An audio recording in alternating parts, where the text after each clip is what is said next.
very good morning to our RANsquawk listeners. Welcome to the European Rundown for Tuesday the 13th of July. Just gone through 11 o'clock now in London.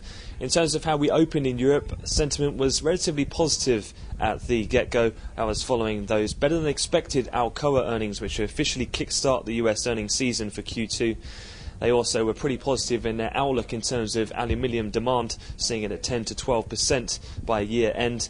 They did trade high in aftermarket, and as mentioned, things were relatively positive despite lower equity finishes in the Asian bourses.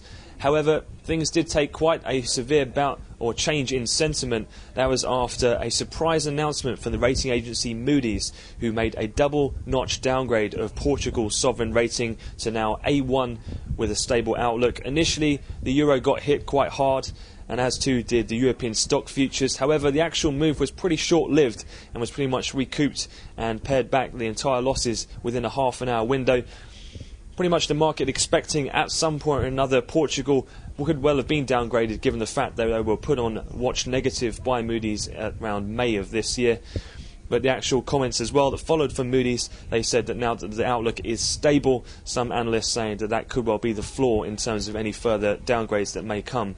So that's pretty much been brushed aside. In terms of other data that followed that was based around UK CPI, which came out higher than expected. The actual core year-on-year CPI was the highest since at least 1997 for the UK. That put a sharp bid into the pound, which is trading firmer now across the board and has weighed as well on gilt futures on the Life Exchange. And then in terms of what came out next was focused towards the latest 6-month TBill from the Greek economy, where the Greek Treasury looks to finance itself via the markets for the first time since their initial bailout in May. A lot of eyes were on the actual yield in which they'd pay.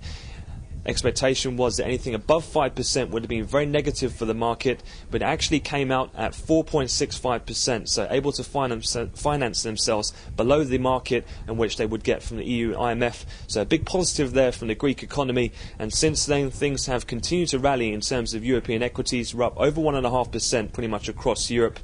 In terms of the peripheral spreads, they've tightened on the back of that, and Bund futures fell post that TBill auction from Greece. Allied to that as well, individual performers BP are up over 4% again after they moved closer to capping that Gulf of Mexico well, and also BMW hiked their outlook for the next quarter and the full year. They've also led the German car makers higher.